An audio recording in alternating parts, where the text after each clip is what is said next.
ओ हो दिलवा हमर तोहर नाम पुकारे सजनी रे, प्रेम रंग में दुनू रंगाइल छी।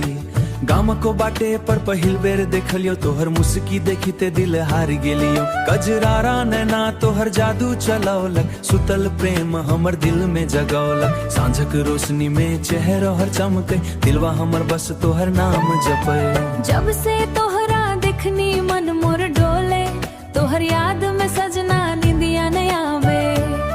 तोहर मीठ बात मन में बस गेले, प्रेम खुलवा दिल में खिल गेले। बरखा की बूंद जैसन प्यार तोहार जीवन में भरल के खुशी नन बहार। तोहर संग सपना मोर सज गेले, दिलवा मोर तोरे पाछे चल गेले।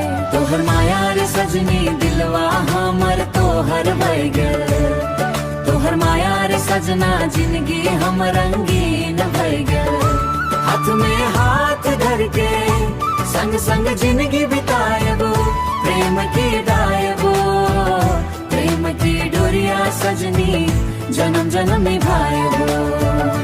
तोहर खातिर गीत प्रेम एक गाबै छी, दिल खर बात तोरा सुनाबै छी।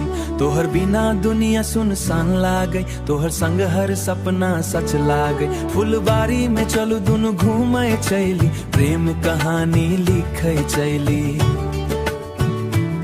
नदी किनार बैसी का बात करब, एक दोसरक दिलक राज कहबो। तोहर संग बितावल पल याद रहत, ई प्रेम हमर सदिखन आबाद रहत। तोहर हंसिया मोर जिंदगी बनल, तोहर प्रेम मोर तकदीर बनल। जब तू पास रहे दिल खुश हो जाला, दूर होते मन उदास हो जाला।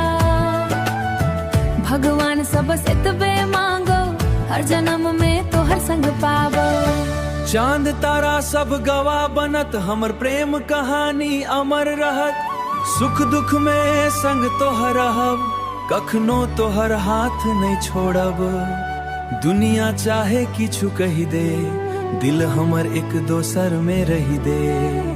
प्रेम की बंधन टूटत नहीं, जन्म जन्म साथ छूटत नहीं। तोहर माया रे सजनी दिलवा हमर तोहर